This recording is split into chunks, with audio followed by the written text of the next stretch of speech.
Hello, hello, hello. Welcome to Adventures to Order, our stream where we build high fantasy and other RPG locations and populate them and then share them for use. My name's Paolo. Actually, I don't think I've said in any of the streams before, but that's fine. Sat here with the location we came up with last Monday. Tentatively named Polaris for now. Got my creative fuel. It's not pure vodka, it's H2O. Yes. We're ready to get back into it. Last week we built a place themed around, because we were kind of stuck for ideas for a little bit, we themed it around two 5th edition Dungeons & Dragons gods. So we've got Savras, I think that's how you pronounce it, and Saloon, and those were two gods who both kind of had a divination kind of theme running through them, a theme of guidance and looking towards the future and stuff. So we kind of came up with a quaint little place where that was the core theme for it. I've written a quick overview just to kind of bring everyone back in. Polaris is a small commune in the middle of the ocean, hidden just beneath ocean level and surrounded by natural reefs. Polaris is essentially a cavern of volcanic rock, forming a bowl-like shape as its main chamber, with various natural rock formations around it. This isn't very well written, as you can see, forming caverns and rooms for its occupants to live in and to gather food from the ocean, so they fish and farm and stuff.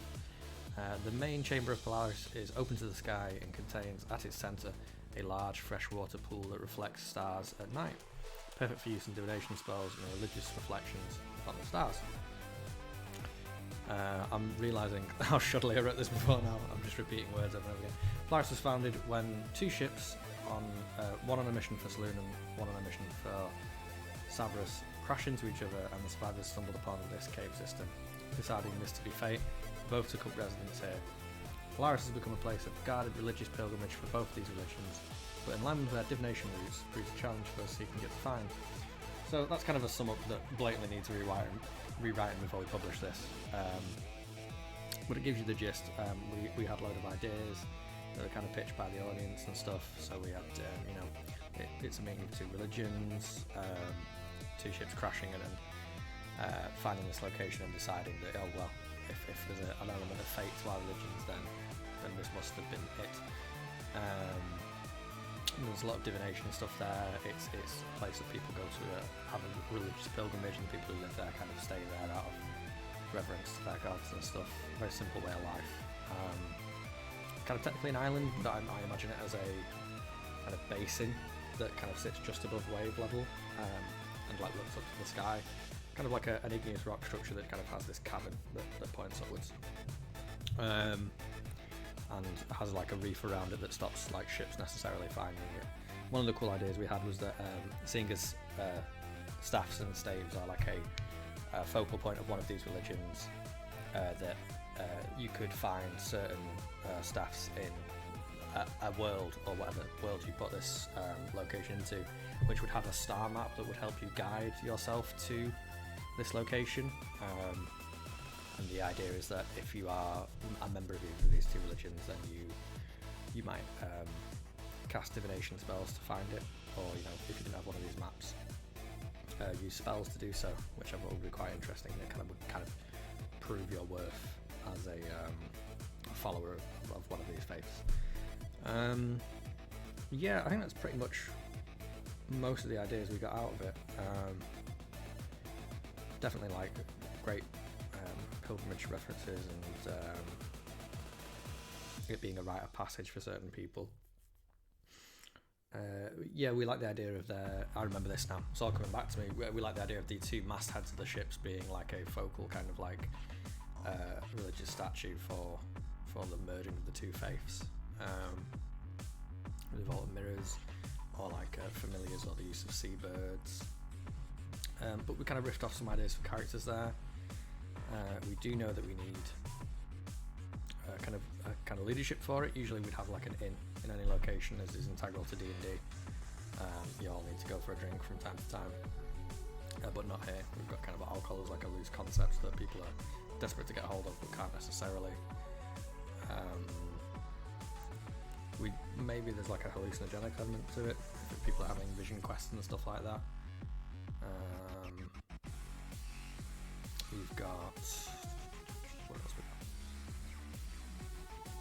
Yeah, I think it's just a place of like openly sharing stuff, so there's no real merchants, so there's not really stuff you can buy. Maybe there's an NPC that kind of like hoards treasure, like sunken treasure that you could trade with. So that's a cool NPC we can come up with today.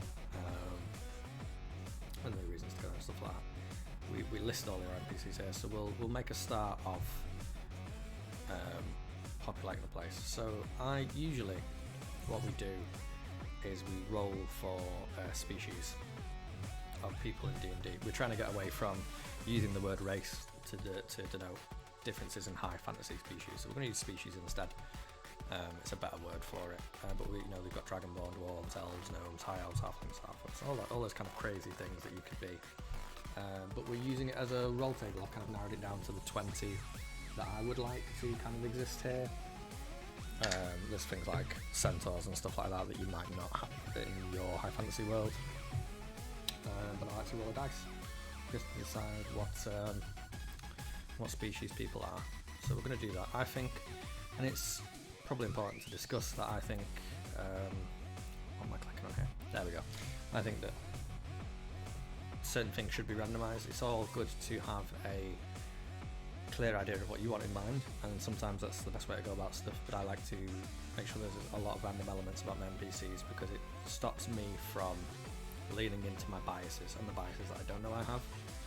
I'll fully admit that when I'm improvising, 9 times out of 10 the character I come up with is male.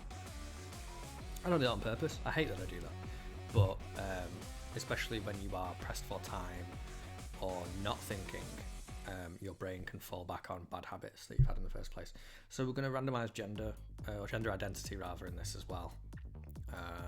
I'm going to keep it between 3 that I'm comfortable portraying at the table. Not that I'm necessarily uncomfortable with any kind of gender identity, but I think it's I wouldn't want to do a disservice to any that were out there. So while I'm at the table, the ones that I'm familiar with, I just use the 3: he, him, she, her, and they, them. So we're going to be randomizing that as well. If you are familiar with more and feel like you can accurately portray them at your table, I fully encourage you to do so. But today we're just going to deal with the ones that I know I can do. So we're going to add that into our roll table here. We've got my species here, and this is for making magic items, which I might do on stream at some point, but I'm not going to do today. So we're going to go he. I'll do the full he, him. He / him. She, her.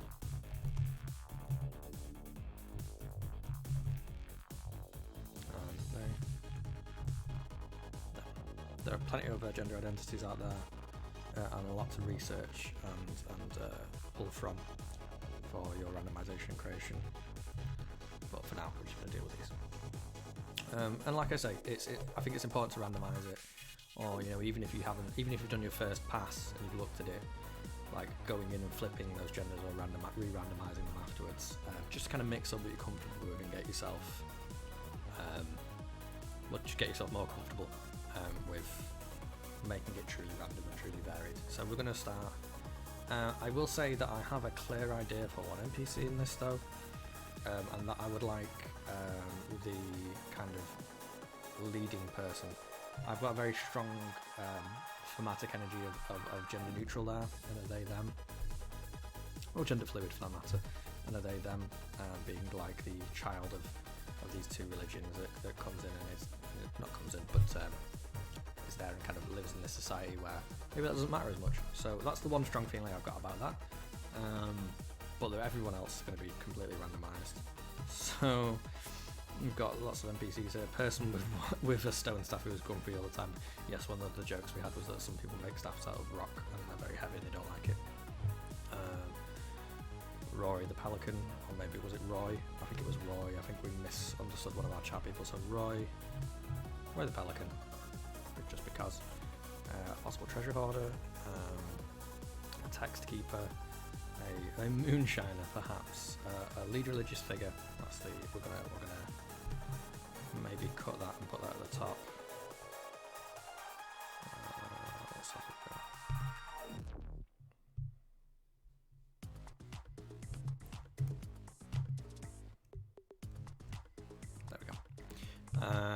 We've got somebody new struggling with the way of life, somebody who is super into the way of life here but can't seem to reach enlightenment, a castaway who doesn't want to be here and hasn't had a chance to leave, a handful of people who know of a way of life, so these are people who've been born into this society, a druid who pops in whenever they feel like it using wild shape, which I think could be a interesting kind of connection to the booze situation here, and possibly a CL4 Triton prince who is Little Mermaiding one of the people here and is in love.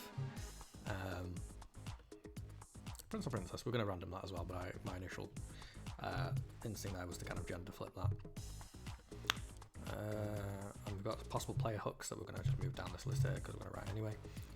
Finding a star map, and like as we create these characters, we're going to find what we haven't done on here before is kind of introduce the idea of quests, and we might not nail them down specifically to say like a DC 10 save for this, but we'll definitely put in like, oh well, this person hates this other person, and this person has something that this person wants, so a player mission could be maybe to get that for them, for example, and we'll just be writing it in as we go along. So we've got the lead religious figure, we're going to roll for their species now. We're gonna start with A then, because that was a strong feeling of mine. Get them pronouns in there. Dash, and then let's make a roll on our table. Now you can't see me roll dice, I might get an on-screen roller for the future, but I'm hoping that you can just hear the sound of this clack against the wood and believe. So this person is going to be, that's cocked, unfortunately. It's a 16, so we've got a oh, that's very interesting. Okay, I did not think we'd run into that this early on. Wowee. Okay, not sure if that works, but we're going to write it down. You know what? You can change all these for your campaign if you want. If you take this location, you're more than welcome to change anything so that it fits in with your campaign better. But that is absolutely wild. What we're going to do is we're going to go and look up Kenku right now just for your benefit. Yes.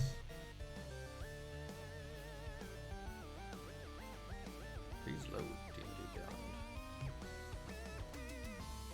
We're listening to some Crypt of the Necrodancer right now, because I want some more upbeat video game music for this. So, Kenku are very interesting, and especially interesting for this concept, because Kenku cannot speak. Kenku do not have a language of their own and are cursed to never have language. Yes, basically, where is it saying here? So they can't fly, which is fine, but they can't divulge secret or anything like that because their master took away their voices. Master, I say, this ancient thing. One entity was, what's it? Entity was satisfied with sufficiently close to Kenku was set loose on the material plane. That is not exactly the part that I'm looking for. Yeah. Yeah. They can basically mimic any sound they've heard whatsoever. So if it can be like a sword clashing, it can be hooves moving, it can be somebody else's voice, but they can never speak for themselves. If they haven't heard a turn of phrase before, they can't say it. So this is very interesting then. Do you know what? I didn't like this at first, but I do. And we'll come up with a name for him in a bit. So, now this is interesting. If both parents were Kenkus, then it would be essentially regurgitating loads of different things. But if we had maybe this being an adopted child, yeah, we're gonna have this being an adopted child.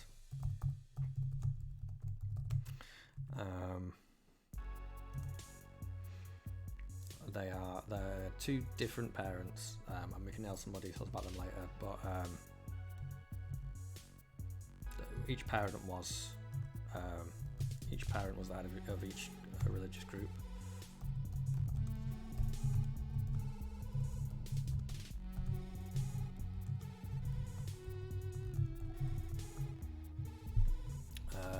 And I think they talk very differently when they're talking about different aspects of the way of life here, and you can tell there's different aspects apart by the intonation that they have.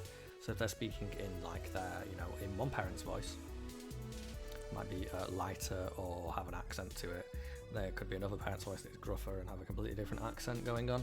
So then you can pick out which aspects of which faith a certain belief is drawn from, or a certain philosophy that they give to the players is drawn from. Kenku.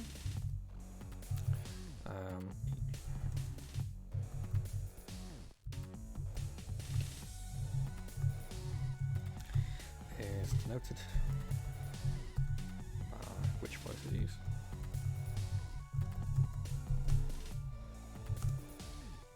That's extremely interesting.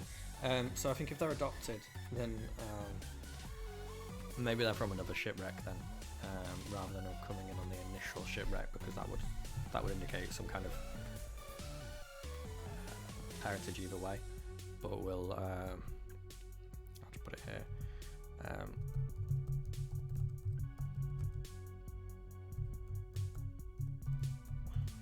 That is a wow, and that's what you get when you randomize stuff.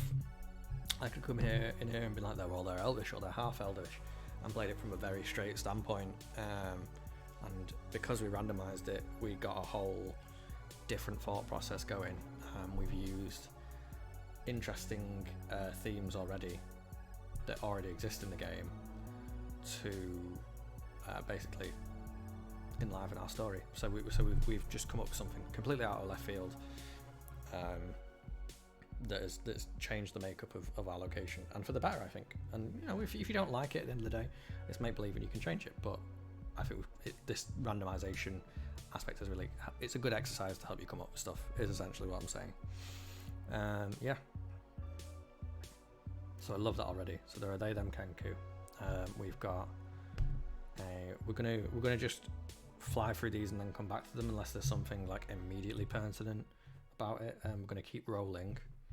So we've got this grumpy person is a halfling. I feel like that fits. Not the stereotype halflings, but the televisual depictions of them are either grumpy or overtly happy. So. Yep, it does. Dad AM. I'm not sure if that's how you want that pronounced or not. I'm sorry. Thanks for joining us. Constant adaptation keeps you on your toes, definitely, and I love adapting. I love improv, and I just love roleplay. So that's the best aspects of D&D for me.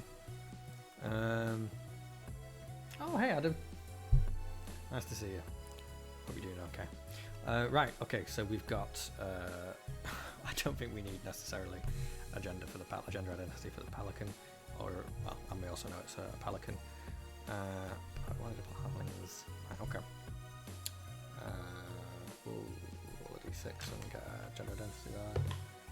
That is a he, him halfling. Cool. I think Roy the Pelican is just an enigma amongst pelicans, so we're not gonna. We've got a treasure hoarder. And we can pull these out if we don't like them later on, but we're going to use the treasure hoarder for now. We've got a 10, which is we've got an orc, and that is a full-blooded orc as opposed to a half-orc, which I know can be interesting in depending on what D&D world you're playing. Orc. Gender roll, that is a she/her. Cool. Apologise for my typing. We've got a keeper of texts, as it were. I'm going to do that. No. 8. That's human. Okay, and that can be interesting as well, because you've got if you're following regular D&D lore, which you don't have to, and I don't always. Because D&D says elves are short, I'm like, no, they're tall for me. Also says elves are, some wikis say that elves have like brittle bones as well, which is a really wild take on elves, but I guess interesting in some ways. But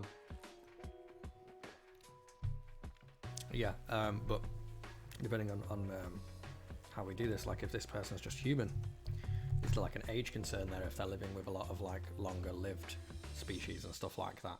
So we could maybe make them old and wanting to pass on their knowledge or something like that. But we'll come back to that in a second. We'll do another gender role. That is another she, her. Okay. A moonshiner. I think as time goes along and I'm saying we can take some of these out if we want, I'm more inclined to not, because I just love the idea of this maybe being as sweet a place as it is, slightly chaotic in some ways. We have got a natural one, which is Dragonborn. So it's not really like a regular natural one, because Dragonborn are a winner, am I right? I found a way to make natural ones not bad. Wonderful. Dragonborn. And like you can have places that are like mono populated in some senses. In D&D you could have an elf village, but where's the fun in that? Do you know what I mean? You could say that there was a larger population of certain species than others here, but I don't think that would be, if it was all elves, that wouldn't be interesting to me at all. And you can have like, all these people have kids here and have raised kids here, so there's like little different, you know, crossovers in the community and stuff. But let's do another gender role. That is a they them. Killing it with these roles. They them Dragonborn. I love it. Love it. Somebody who is new and struggling with the way of life here. And this can be like a, you know, species might inform this to some extent. You know, if it is somebody who wouldn't maybe not thrive in like a lifestyle at sea or something like that. You know, it could be, for instance, if you put centaur into this, which I don't tend to, they might struggle in this location just because they're bigger naturally, and have like bodies that maybe would not be conducive to moving around caves. You can find ways around that, but you know, it's whether it ups you, whether or not that's interesting. So we'll do another roll. We've got a 9. Critical reference there. Tiefling. We're getting a good spread. One of my previous ones, I did not get a good spread at all. They were all like humans. Cool. Tiefling. I think that maybe then the reason that they are struggling with the way of life here is less to do with kind of any kind of physical discomfort, and maybe they're just a city person. Who knows? We'll do another gender role. That's he, him.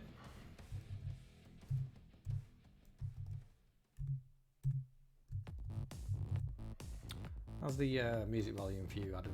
Are you getting on okay?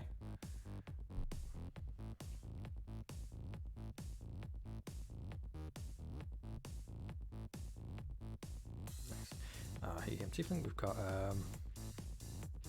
somebody who is super into the way of life here but can't seem to reach alignment. So we've got the star pupil who is still struggling regardless, because I think that's a nice kind of juxtaposition there. I'm going to make a roll for them. They are a number 3, an elf, and they are a they them. So they them elf. This is probably the more boring part of the stream, unfortunately, but we'll get through it as quick as we can. We will. Okay, straight up. Elf. I'm feeling like high elf here, and I'm expecting to do good at this and be the best at it innately because of both these religions. Well, Saloon particularly has a large connection to elves, so expecting to be really good at it, but just aren't, because of that arrogance, they aren't cracking it. So let's write that down for now, just so we've got it fresh in our minds.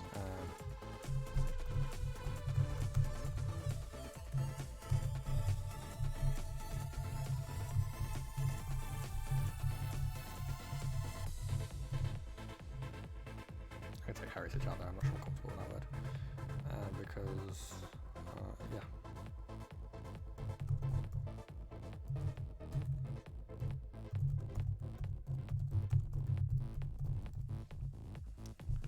But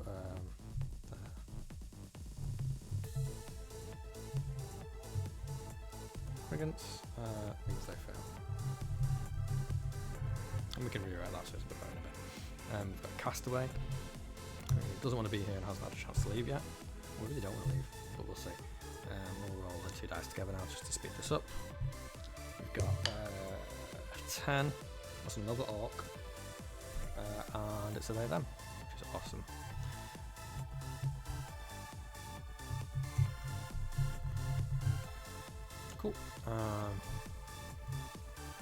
Handful of people who know no other way of life.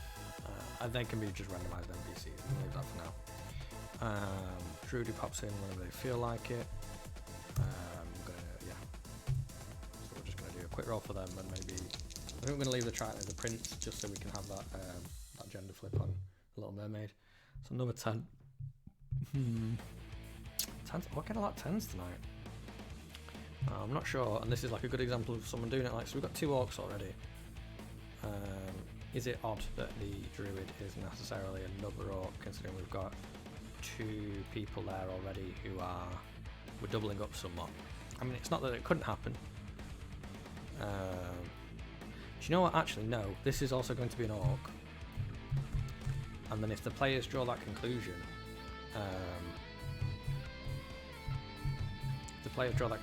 themselves, like, how do you guys know each other? You can be like, why would they necessarily know each other? You can pull that kind of like, oh, you're being weird about it.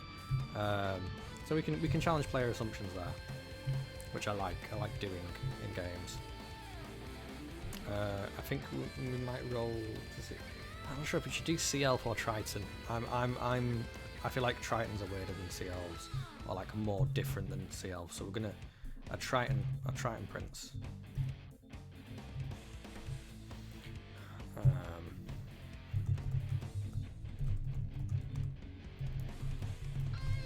See what we will do. We're gonna do the resident.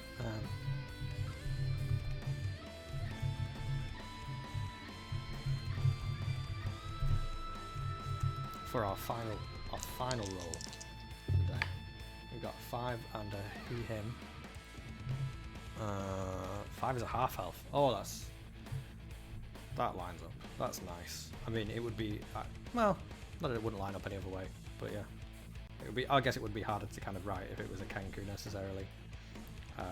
But it depends. I mean, hey, Tritons and Kenku can be in love. There's nothing wrong with that. Love is love. Resident Triton Prince is in love with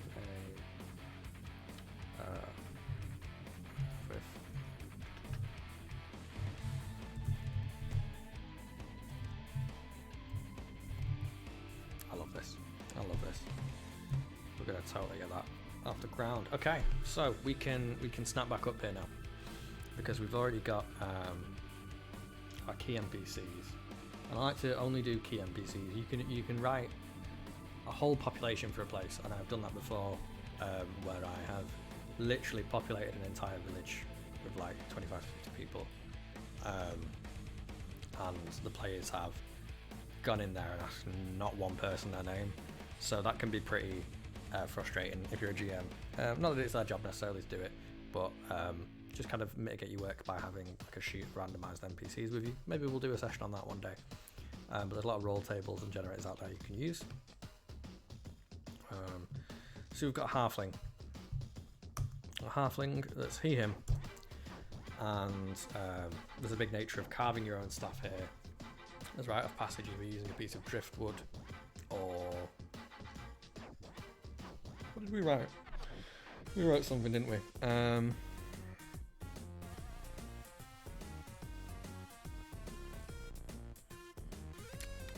Every staff a star map on the moonlight. Made from wood, some made of driftwood, 1 or 2 made of stone. So everyone kind of like makes their own kind of like staff when some driftwood and some ship wood comes along. Some of the oldest ones are made from the original wood of these ships that crashed here in the first place, as we decided.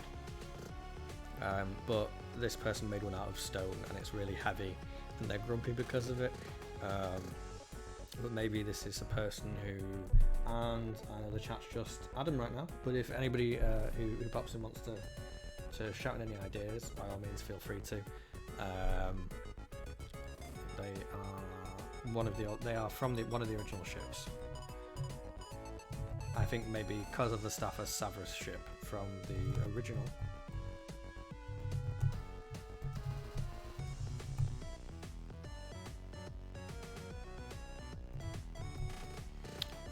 And as such considers themselves to be an authority.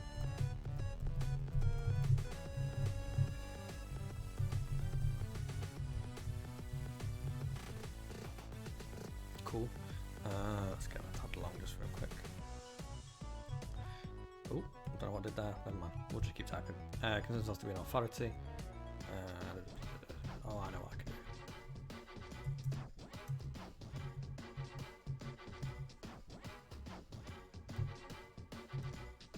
Okay, we've failed on typing, but we're going to continue. They ought to be an authority. Perhaps they are annoyed at this Kenku.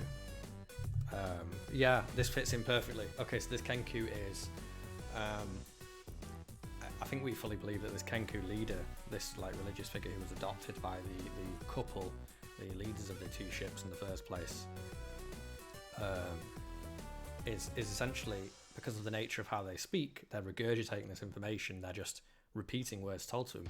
And we as the audience, we as the GM, know that this character does inherently understand this stuff and is saying this stuff at the right time, but maybe this grumpy person, this person who is this authority, thinks that they're just repeating stuff and they don't know what it means. I like that. I think that's a good bit of friction to have in this place.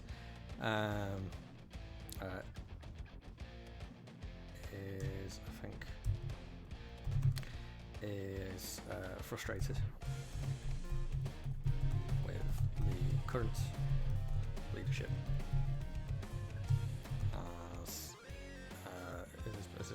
as he believes that the Kenku, and we'll put some name in later, Kenku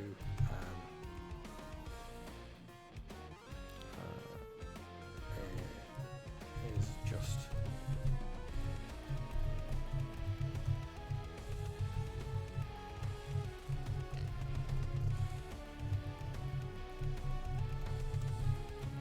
now we've set up a situation here where it's possible that it might be slightly difficult for a GM to roleplay this Kenku that is spouting philosophy.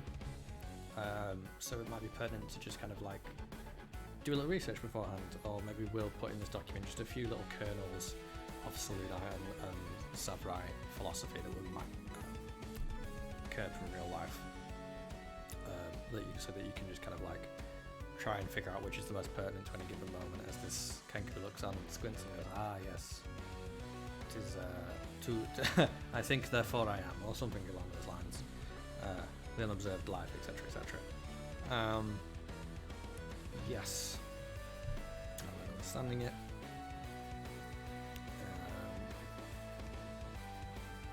Is there anything else we can do with this person? I don't necessarily think so. I know we can do this though. Is we can do this. But no, that was bad. Okay, never mind.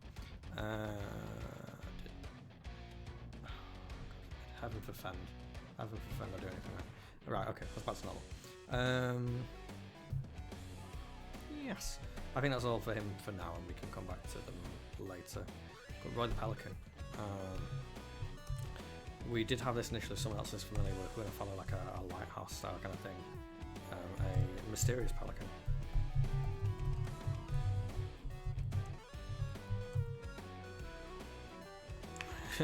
Who occasionally stares out.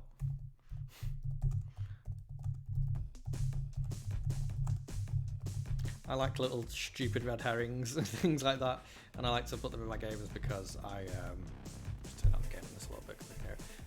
I like to throw them in my games because you just know that there's going to be a player like this pelican is going to stare at this player, and they're going to be like, something's up with that pelican, man. We're going to find out, and they're going to maybe endanger their life to try and interact with this pelican.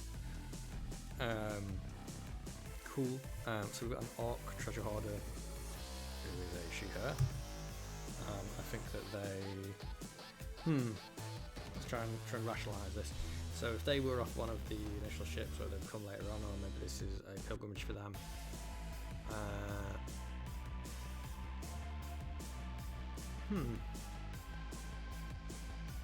Okay, so maybe it's less of a hoarding thing, and it's rather than that, it is in a place of no commerce. They provide they can get you what you need. Okay.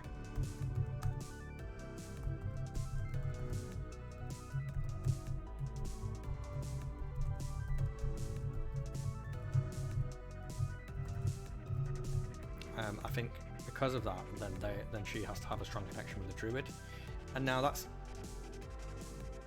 funny because they're both orcs as well, and we mentioned before about not necessarily having them be that tight.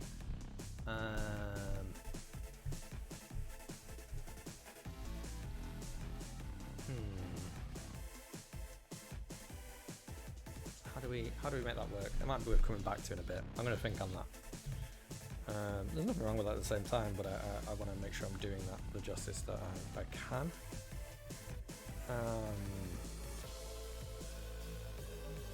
Okay, so I think this is an older human who is worried about, and that's just like, you know, the line I've drawn there to kind of invite you into the thought process is that you know, humans age like, I guess, quicker than elves, or like they don't live as long as them. So if we kind of keep that kind of relative. The example where it comes from in my mind is I used to play, really back in the day, I used to play Warhammer, and there was a codex or whatever book it was for vampire counts. And there was a story about an old scientist vampire who had a human kind of familiar, I guess, who one day turned on him and did a load of really cool magic at him. And the vampire was really confused because, like, he hadn't taught him that, and it took him ages to learn that. So how did he learn it? And the vampire came to the conclusion that because the human had the fear of death in him, he had the ability to learn things quicker.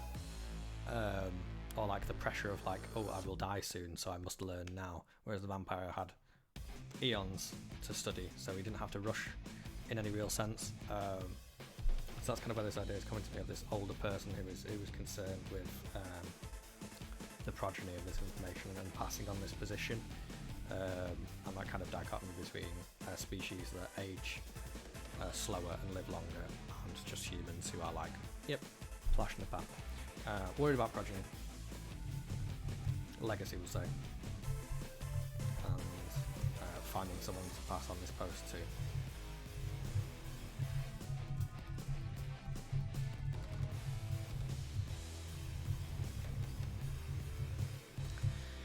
Yeah, and we can write a bit about their location as well to this.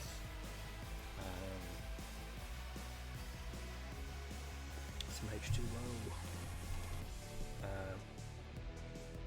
What else we got?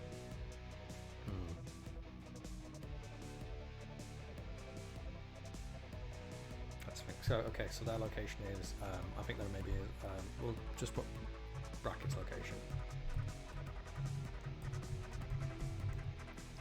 A cavern with lots of geode like holes, lattice in the walls,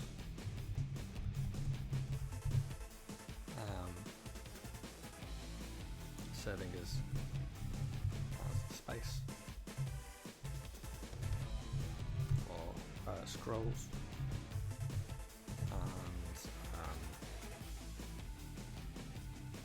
and essentially shells.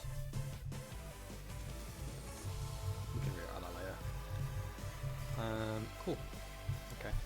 So they've got a location for them as well, which kind of helps to kind of flesh out this place. And a lot of this area, if it's all stony caves, then it can be improved, and you don't necessarily need a map for somewhere this small. So I think if we have this character that needs to pass on what they know and be able to trust somebody with the maintaining of these, I guess, religious texts and works of philosophy that are done in this place. Okay. We'll write that down then. Catalogues.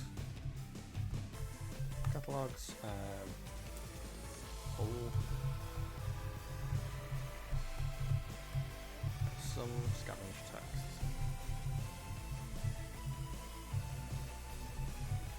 And works of philosophy. Unique to this location. So people here have upon their pilgrims written these pieces and left them here for others to peruse in the future. If we have this person, then maybe nobody that's here already can be dependable for this, or at least not appear dependable for it. And so one of the plot hooks we can have is finding someone for the text keeper to teach.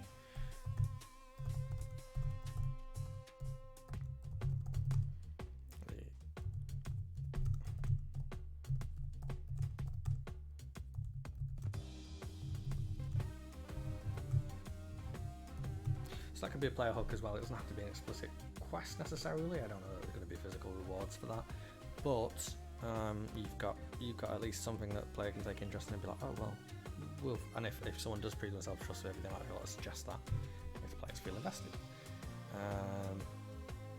Are they then Moonshiner, Dragonborn? I don't know necessarily.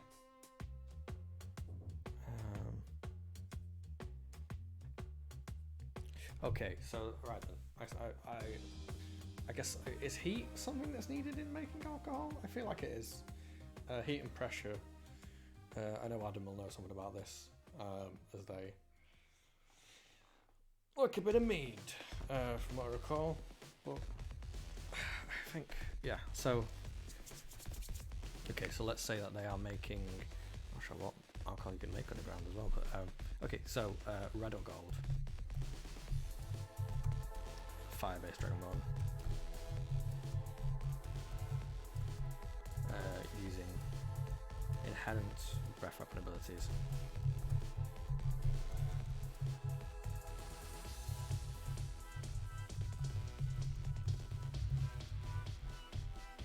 Hooch.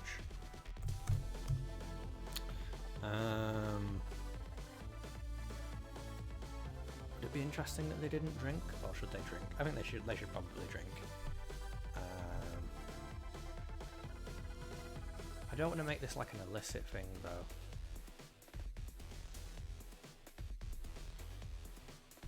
Okay, so all right then. Let's make it so that there is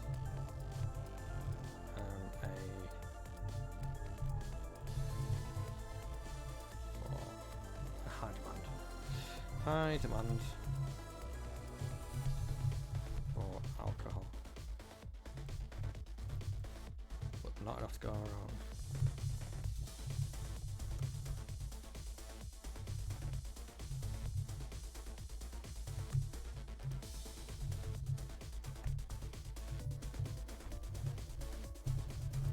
This NPC finds themselves in the position of holding a lot of cards but not wanting to use them.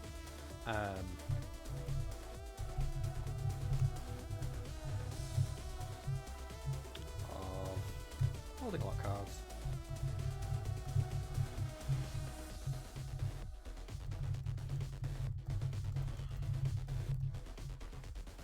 So I like the idea that maybe rather than them being a person who kind of maybe controls people through the need of something, that they are trusted to be fair about what they make and distribute, and they could abuse that, and maybe on occasion have been asked to abuse that, but are not comfortable doing so.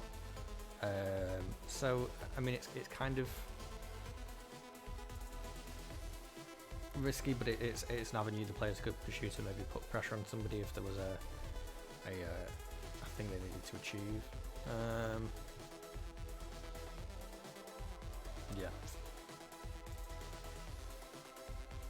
Yeah. Okay, so that's I like that for now. We can come back to it and change it. Somebody who's been struggling with the way of life, a tiefling, he, him. I think they might be a dandy, or some kind of dandy. Who? So did they come here on a bet? Are they trying to actually find enlightenment, or are they just too used to home comforts? But like a high society dandy who is far too used to the comforts city and did not expect the drastic change in the way of life.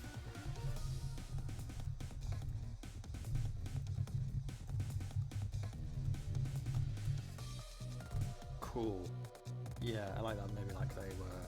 And you don't often in high fantasy, because a lot of D&D lore has tieflings as like an ostracized people. You don't often do the whole like noble tiefling kind of thing. So I like to prefer that curveball in there.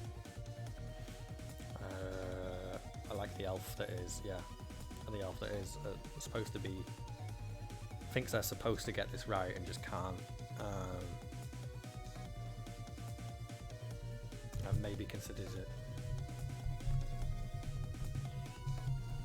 that it should be to excel here, but evidently it is not.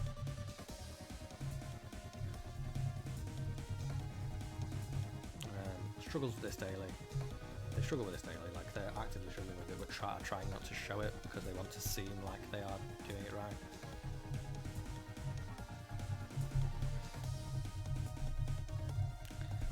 But tries not to show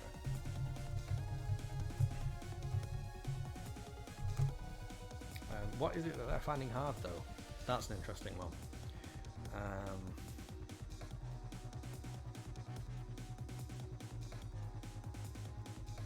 Something to think about.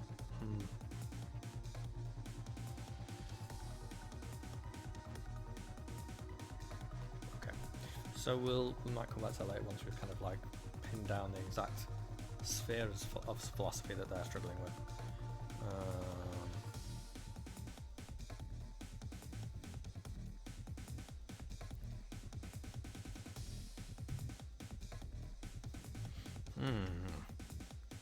Got a castaway who doesn't want to be there and hasn't had a chance to leave yet. So that has to be a relatively short amount of time. I don't have any immediate ideas for this. Are they off a ship of a lot of people who have... Ooh, a little noise there. I see. I've left my Facebook open. Yes, so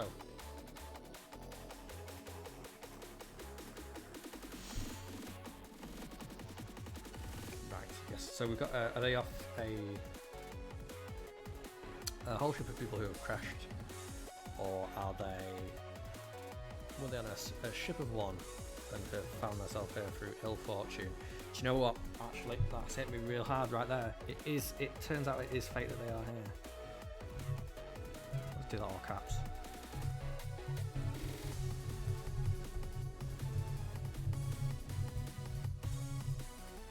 Maybe they were living a bad life, and these gods brought this person here to show them a different way, a way of belief, or a way of relaxation, or a way of just we've got to figure out what the negative aspect, or what the thing that in their life needs to change is that they came here, because I'm very conscious with orcs, especially with all the discussion about them recently, and this has always been something that's been on my mind, the kind of poor treatment that has had in the past, and I don't want to go into it too much here because this probably isn't the forum for it, but I don't want to have it be violence. I don't want their lifestyle to be one of violence, because that is too easy and that wouldn't necessarily be productive. But it's coming up on the hour and I seem to be flagging, so I'm going to make a cup of tea and be back in about 5 minutes if I can make this thing work.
Alright, we're back.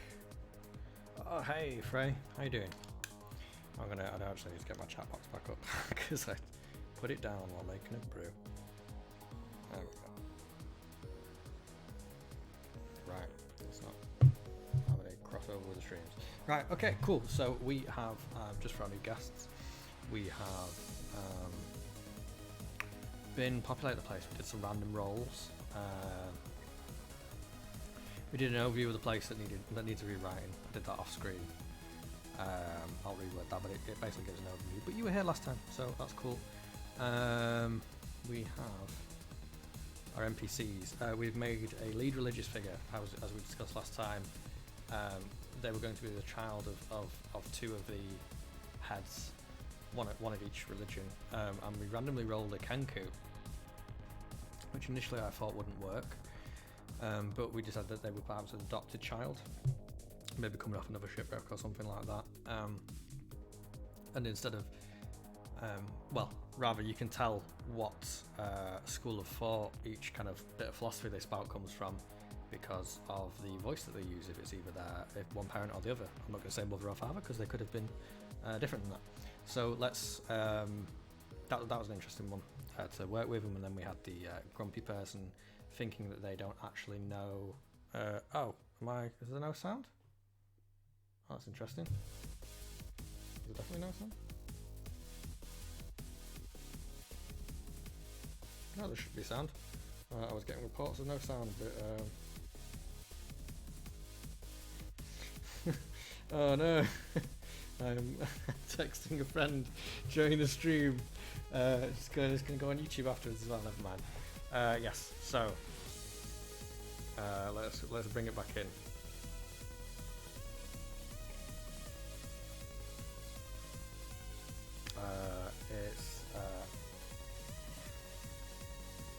Oops, I do apologize.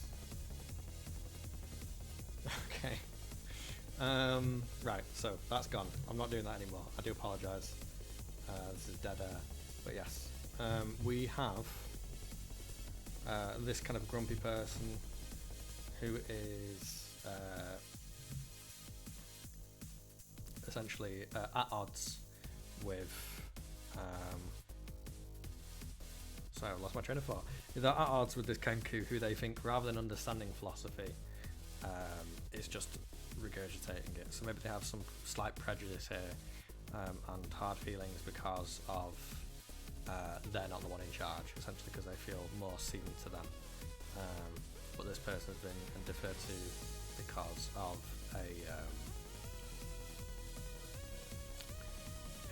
a meeting of the religions being more focal than one person or another being in charge.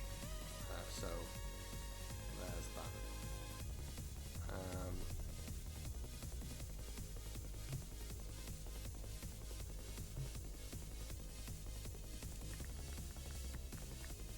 Right, so we've got that. I've got Roy the Pelican, who's an enigma, a possible treasure hoarder,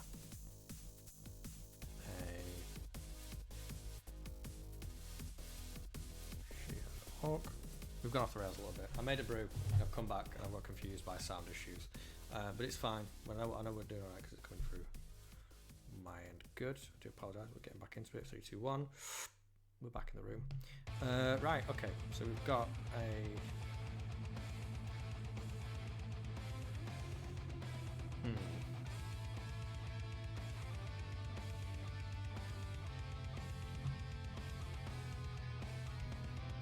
Where were we up to? Let's have a quick. Got our creative juice here, this time in form of a brew.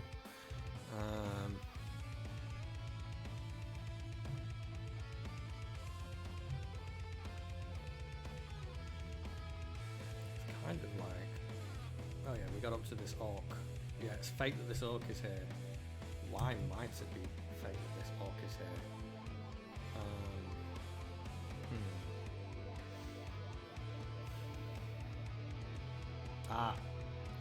For they are a nihilist.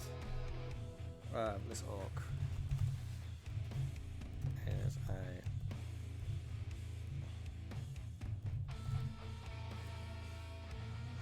It's interesting, so we don't want to we don't want to point out a lack of validity in that way of life necessarily, but I think maybe this person's relationship with this thought process is unhealthy, and has an unhealthy relationship with that belief.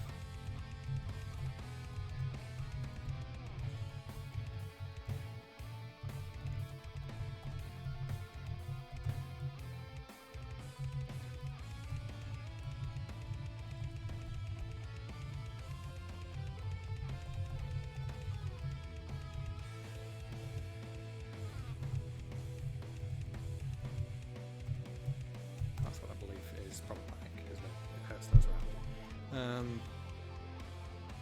So we've got an unhealthy relationship with the nihilism that they've been living with, and the purpose of this place then isn't necessarily to teach them the importance of fate, but the idea that maybe living with guidance or allowing a level of guidance into your life, and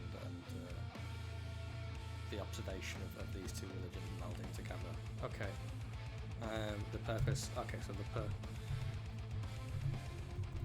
of being here is to witness the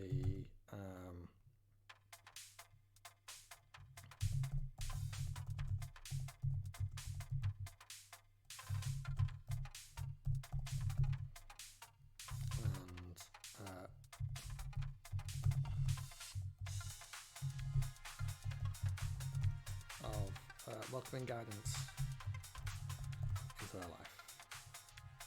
Might not be worded very well, but we can go back on that.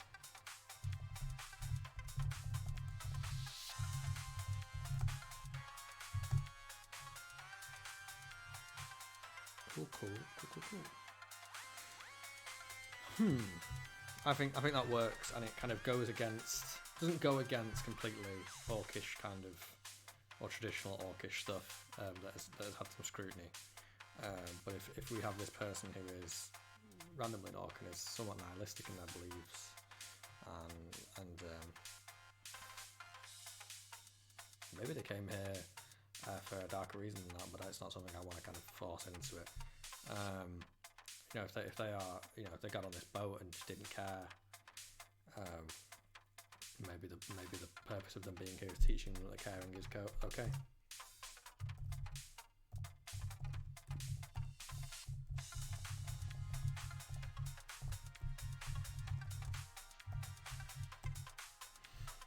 That maybe doesn't go completely hand in hand with these two kind of divination things, but there's definitely Saloonite faith, at least in 5th edition, is fairly matronly and about guidance and things like that. So giving this person direction.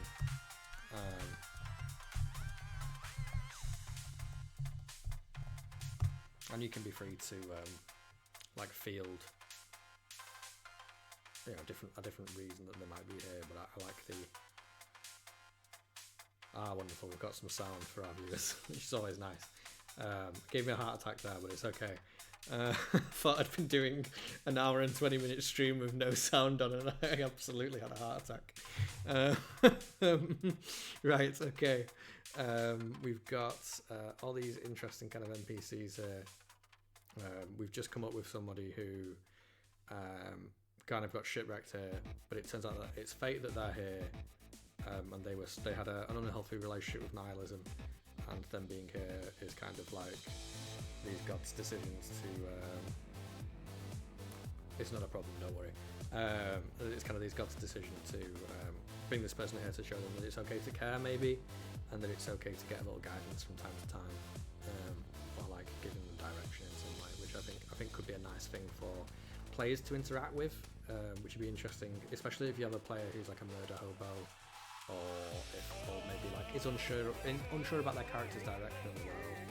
Watching an NPC go through that struggle as well can be very codifying for them, and you can see a lot of the character, or even just the player, come out in interactions with NPCs that need maybe some deep emotional help, rather than just maybe 5 wolf skins.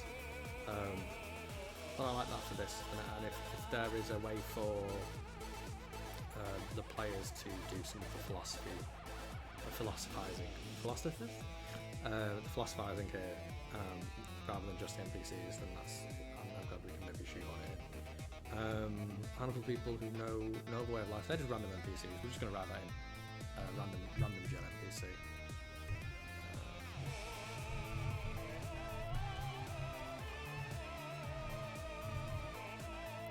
We could make every one of these ones have like key relations.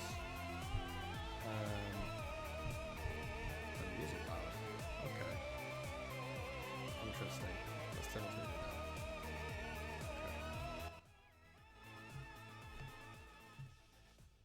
Okay. It was a crescendo, to be fair. Cool. Right. So we've got that random gen NPC. A druid who pops in whenever they feel like it. You see what I've done here is I have apologies to everyone at home and everyone watching on YouTube, is that I have the volume of the music coming through as just desktop sound, because I've no better way to do it at the moment.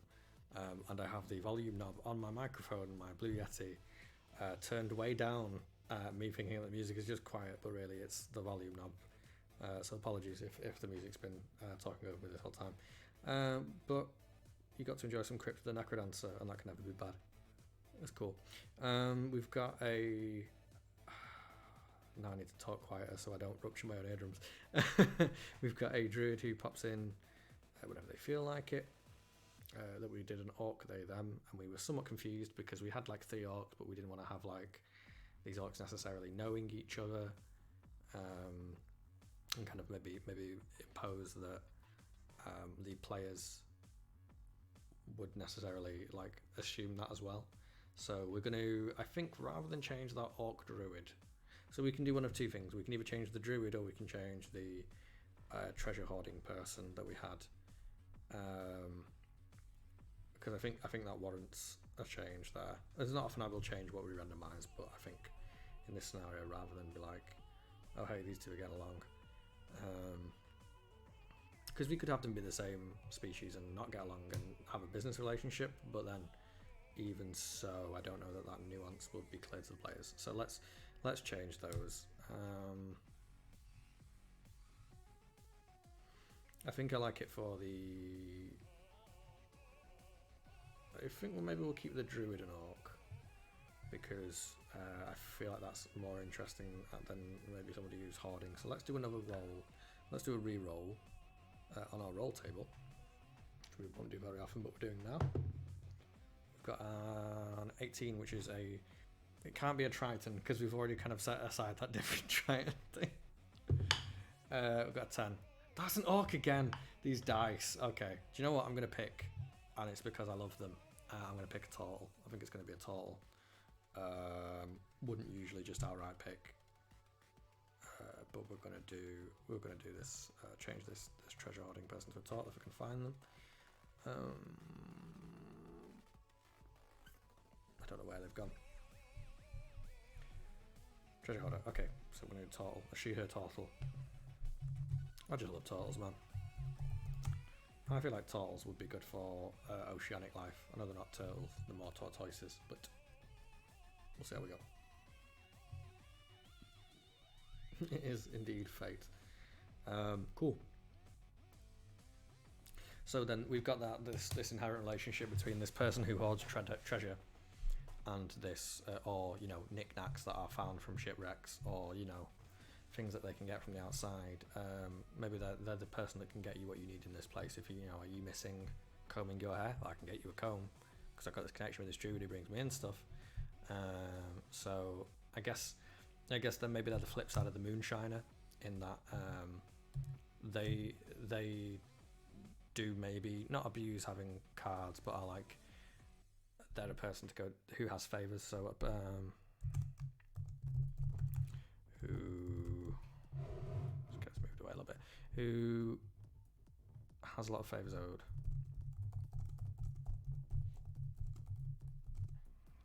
Okay, you know what? I think we can go another angle with this, and we can go more in theme. I definitely think we can go more in theme with this. I think that I think that's a little better on the sound. I think that maybe rather than them maybe abusing a position of power, they're trying to get fated objects to people. That I like that. Yes, absolutely. Okay, so no, we're getting rid of that. That's wrong. A person who believes objects to have a fated destination and is only safekeeping them.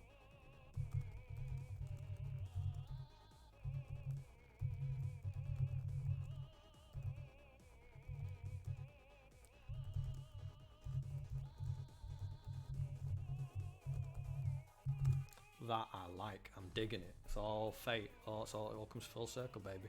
Okay, so we've got. So we've changed the relationship here between this turtle and this orc, because it's not one of necessity and trade. It is. I think maybe it's someone just bringing somebody knickknacks. Gets a lot of found objects from the orc druid.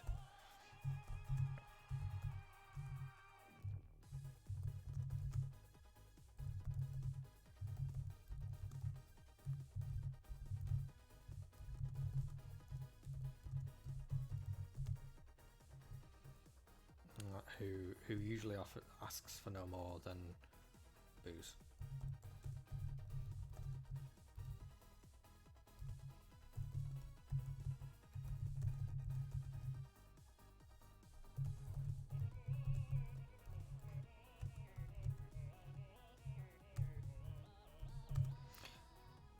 I like that.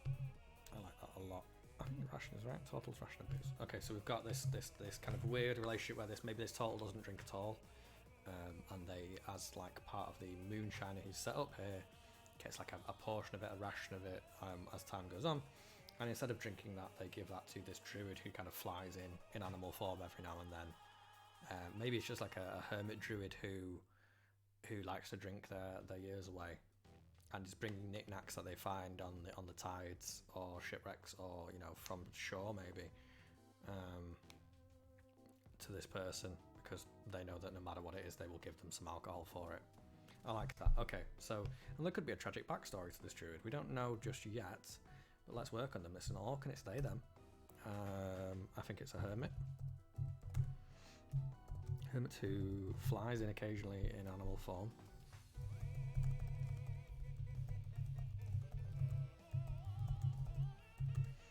One of the few people in the world who just know how to find this place.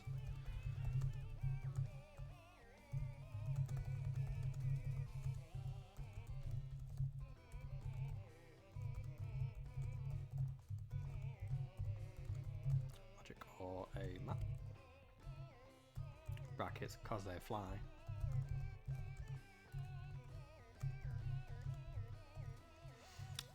And they exchange knickknacks for alcohol.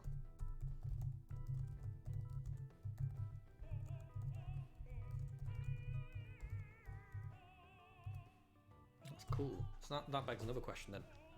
How many of these are just knickknacks and how many of these are magic items? Now, you as a GM could do one of two things here. You can either put in items that are meant for your players, maybe as some kind of gift to them. So like if you know that you've got a drow player, you could give them like a Knave's Eye patch, which gets rid of their sunlight sensitivity. Or if you've got this fire themed sword based fighter, you could give them a flame tongue weapon or something like that, and you can have this theme of like, oh, this was always meant to be yours, this is the thing you've been looking for. Or if you've got a player that's on a quest to find their father's sword that was lost in the seas many eons ago, you could hand over that at this point. I mean, you can also put a quest in there. It doesn't have to be for free. You can say, oh well, if you do this thing, maybe there's a kraken nearby, and if you defeat this kraken that's threatening our way of life, or dragon turtle, or whatever, or if you can retrieve this ancient staff that we had and has been stolen from us by a pilgrim. Oh yeah, I'll tell you what then. We've got a plot hook there already, a player hook. Many of the star maps have been stolen or have never found their way back here.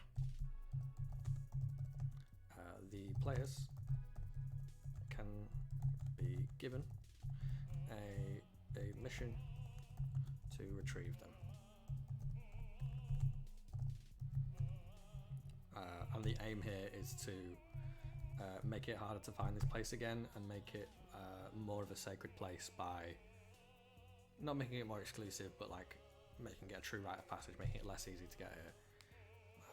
Aiming to make Polaris harder to find again. And you can have in your game a subplot where Polaris is just kind of like now becoming a tourist attraction, or like it might get there, or maybe there's someone in the world who wants to make it a tourist attraction, you know. Maybe there's sabotage, but who knows? It's not something I'm going to include in this. But if it's relative to your world and it goes in line with your theme, you could totally do that. But I like that.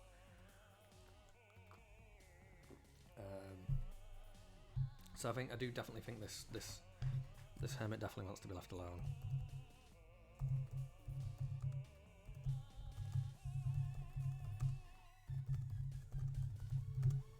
I definitely want to be left alone. And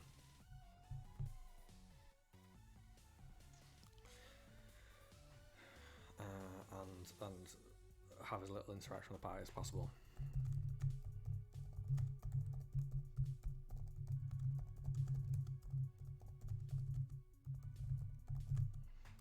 Polaris represents to them a place to acquire alcohol with the minimum of human contact.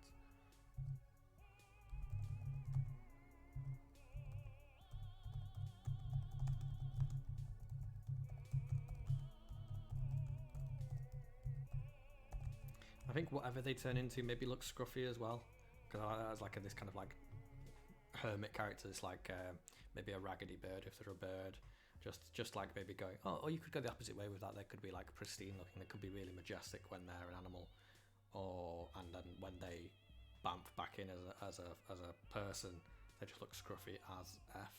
What do we think in chat? Do we have any strong feelings about that? I might leave that off for now and then put that in as it, because I think maybe them being like glorious as an animal but really scruffy as a person is kind of funny as well. I do like tea. Right, I think that's that for that person for now. We've got a Triton Prince who's in love with a resident. They should not be here. They should definitely not be here.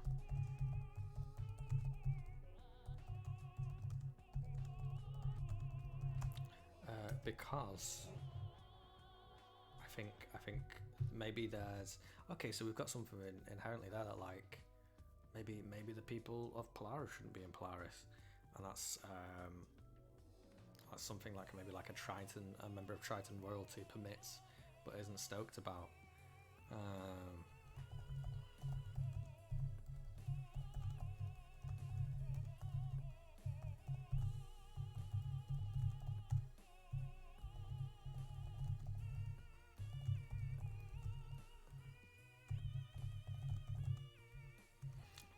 In love with a member of Polaris society.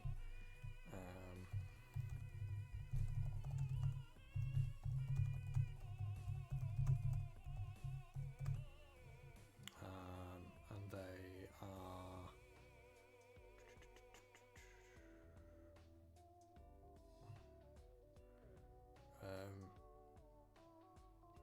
I'll just put in a star-crossed way. Because that's kind of punny as well because of Saloon, but whatever. Right, elements of fate.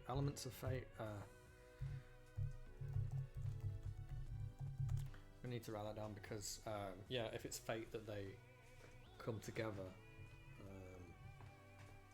then you're tying into the core theme of the whole place. So like they maybe wouldn't have met otherwise if Polaris hadn't been allowed to exist, and there's true love or something like that, and then maybe there's a plot hook of getting those two out of here. Okay, so can we get the Triton? Can we get the star-crossed?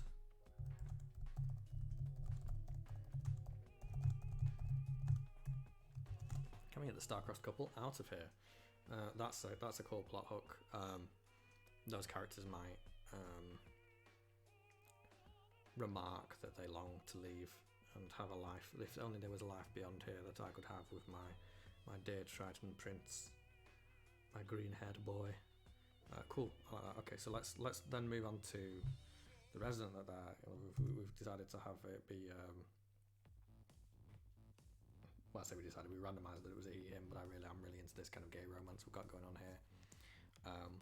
This like inverse, not even inverse, this just gay little mermaid thing. We want to love it. Yeah, it's just super cute. I got star eyes. So they often remark about wanting to run away with their prince, but sadly cannot breathe underwater.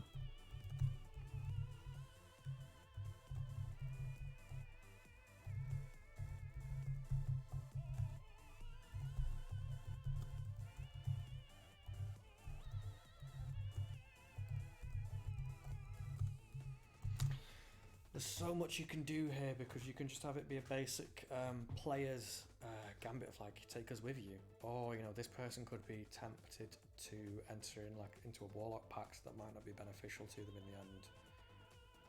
That's interesting. Can you stop them from having a? Oh my goodness! Is the fate that it ends badly? Is it Romeo and Juliet? Oh my days! So. Okay, so bear with me. If it's Romeo and Juliet, then the idea that okay, so it's the opposite of the Little Mermaid, because the person who's not the mermaid sells their soul maybe to a warlock patron, and so they can breathe underwater, and they go down there and they get killed or something like that, or the lover gets killed, or it tears them apart. That's interesting. Is that their fate? Or is it their fate to get away? Or is it the player's decision what their fate is? Okay, no, that's totally bad. On the brink of a warlock to gain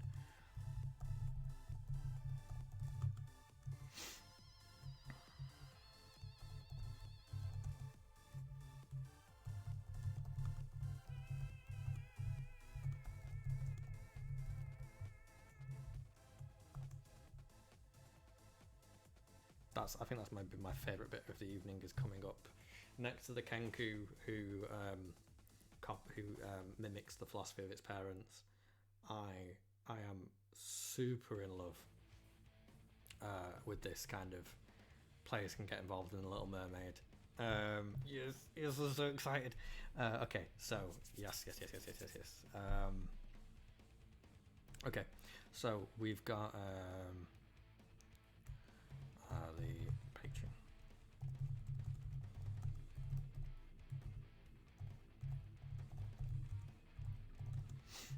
Cool. Player interaction. Brackets is it fate that they end up in tragedy, or can the players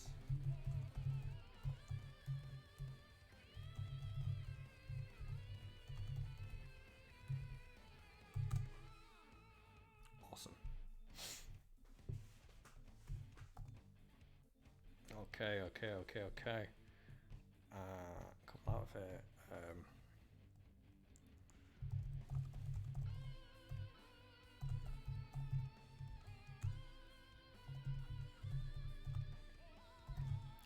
tragedy or freedom? No, tragedy or happiness. Spelled tragedy wrong. Okay, I feel like we've done the jobs are good in there, pretty much. And I'm not sure if I'm going to hammer it any longer. So let's just go back through our NPCs for our ocean village commune of Savras and Saloon, where the main chamber looks up to the stars, and people have a simpler way of life, kind of meditating on fate, its implications and its role in their life. We have a head religious figure who's a they them Kenku.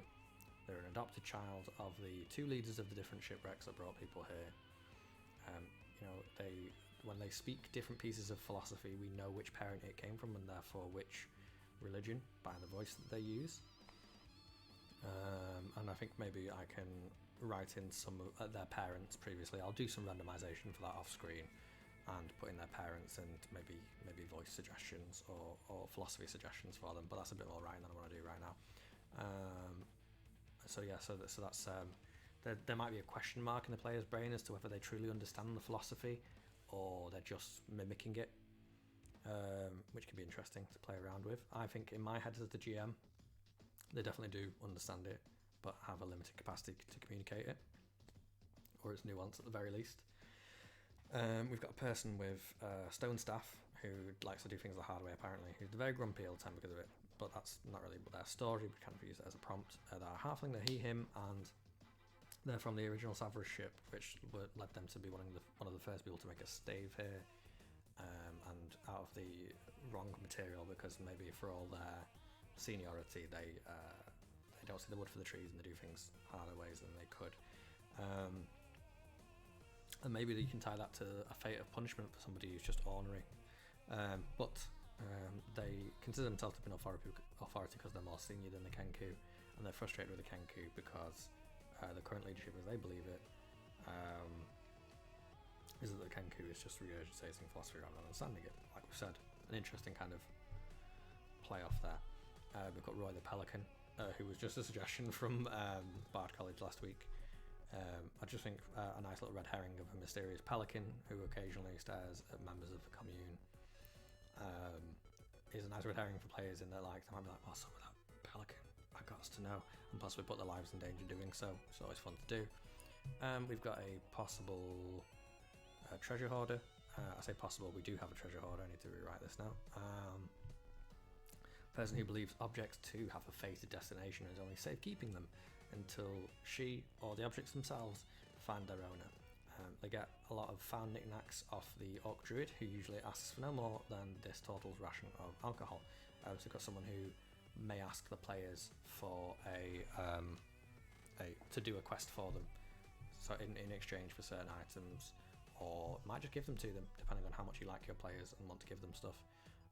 We've got a text keeper. We've gone for a she/her human there. They're older and worried about their legacy and finding someone trustworthy to pass this post on to. They catalogue old religious texts, some scavenged texts and works of philosophy unique to this location that people have written as they've come here and done a pilgrimage, or from the original people who crashed here. They have like a little cabin with those like geo-like holes in the wall that they can like put scrolls in and stuff and catalogue. We've got a moonshiner. What's the Dragonborn? Them. They're red and gold, maybe a fire-based Dragonborn, using their inherent breath weapon abilities to make hooch, because there's a lot of heat required in some types of alcohol production. There's a high demand for alcohol here because obviously this isn't a place that a lot of ships come in and out of, but not enough to go around, so they find themselves in a position of holding a lot of cards but not wanting to use them. They might have a position of power because they just like to make booze and people would do anything for it, but they don't want to take those, so they're kind of rationing out. I'll put rations out alcohol as best they can.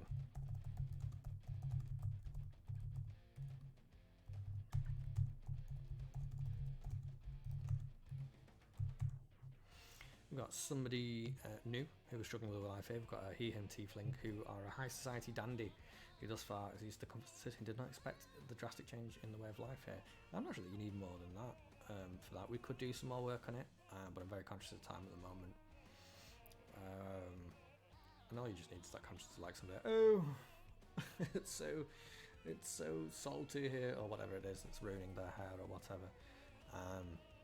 And I like the juxtaposition of the way tieflings are usually portrayed as ostracized, and this one being more noble, or a-noble as it were. Somebody who is super in the way of living but can't seem to reach enlightenment. We've got a they them elf. They expect to do well because of their initial connection, but their arrogance means that they fail.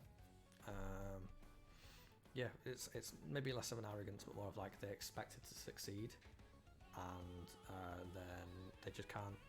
And maybe that is fate trying to teach them humility in some way, and one of these gods tries to teach them humility, but they keep trying to pretend that they're doing all right when they're not, and they're really struggling with the idea of not being successful at being this peak level of enlightened here. A castaway who doesn't want to be here and hasn't had a chance to leave yet. It's an orc. They're they them. Turns out that it's fate that they're here. The orc is a nihilist, an unhealthy nihilist. They are a nihilist and they have an unhealthy relationship with that, because it's not impossible to be a nihilist and it not necessarily be unhealthy, but I'm not the best judge of that. I'm just kind of putting that in here to kind of cover my bases. With the belief that basically they've got an unhealthy relationship belief that hurts the people around them. The purpose of their being here is to witness the merging of two belief systems and accept the possibility of welcoming guidance into their life. The possibility that them caring is okay? Depends how you're going to play this person, or what kind of energy they give off. But maybe the idea of them being here is to give them direction in their life. Whether or not it's being part of this faith, it's like maybe changing their outlook. And if we make it like fate that they came here, then maybe they got in a boat without any reason to, ended up here, and that's happened. Got some random NPCs that will be related to everyone. Like some people might have families here. It's not massive, but it's big enough for that. We've got a druid who pops in whenever they feel like it, using wild shape. They have a booze connection. There are they them orc, a hermit who flies in occasionally in animal form. One of the few people in the world who can find this place without magic or a map, because they can fly. Exchange their found knickknacks to the turtle we mentioned before for alcohol. This person definitely wants to be left alone, and has as little interaction with the party as possible, so maybe mention them just kind of like flying in. And like ignoring them. Polaris represents them a place to acquire alcohol with the minimum amount of human contact. I'm going to add now that when in animal form, they are majestic, but in orc form, I'm not going to put orc in I guess. But scruffy, I'll just put scruffy otherwise.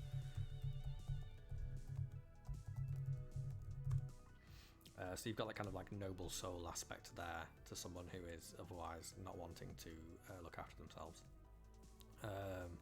Got Triton Prince who's in love with a resident there. They definitely shouldn't be coming there. The Triton society around here permits Polaris to exist but isn't happy about it. They're in love with a member of Polaris society in a star-crossed lovers kind of way. There's elements of fate to this relationship because the resident that the Triton Prince in love with is a half-elf him. They often remark about wanting to run away with their prince, but sadly cannot breathe underwater and have no magical inclination. They're on the brink of a warlock pact to gain the ability to breathe underwater, but the patron has other ideas and will destroy them both. Play interaction: is it fate that they end up in tragedy, or can the players help them avoid this? I think that's an interesting point as well. We've got some plot hooks as well. It's kind of based on what we've gone over. Finding a star map for this location. Players might need to convince people to leave due to volcanic activity. Could be like, you could tie something in with the Tritons there maybe. Finding somebody for the Keeper of Text to pass their role on to. Maybe they live here already, maybe they don't. Maybe you can go to another church in the world of Savras or Saloon and bring someone here, or maybe even someone from one of the scribe faiths that exist in D&D. I can't remember the names off the top of my head, but you could do that. You've got players can be given a mission to retrieve star maps in the world to make it harder to get here. And can you get the star-crossed couple out of there? What is their fate? Is it tragedy or happiness? I'm really happy with this place now, and I think we are done with it in terms of streaming. I'm going to try and tidy it up and put it on our website. You can check out what we're doing. We make updates about our streams at the moment. Bit of Adventure to Order. That's Adventure the number 2 Order on Twitter. It's Adventures to Order on Facebook. I'm pretty sure it's just Adventures to Order at Adventures to Order, or you can just Google. You can just type into Facebook Adventures to Order. It's the same logo there, that kind of dice slime that was drawn for us by, actually, in the window there, the lovely Piggy Mora. He drew that for us a while ago and graciously allowed us to use it. And our website is adventurestoorder.com, which is pretty bare bones at the moment. It's something that we use to plug our events and things like that, and we'll have board game reviews on it, and our downloadable content, our streams that we do, we'll be typing them up as we find the time, and putting them on here with links, just to download for free and to use for free, and you're welcome to use them. But I've been Paolo Grinelli, as always. Thanks for watching and contributing. It's really nice to do this, and it's always fun to come up with cool ideas for RPGs. We'll be doing these every Monday at 7 PM GMT, or at least I hope so, unless something drastic happens, but we're going to try and keep them to Mondays for now. If you guys have any comments, you can always message our Facebook or our Twitter, as we've shown. Or if there's something you'd like to see, like more just location creation, more work on NPCs, maybe a magic item workshop, or just something to do with GMing, you can get in contact with us and ask us for that, and we'll try and do so. If you're watching on YouTube, thank you again for the view. But I'm gonna get off now. This has been great.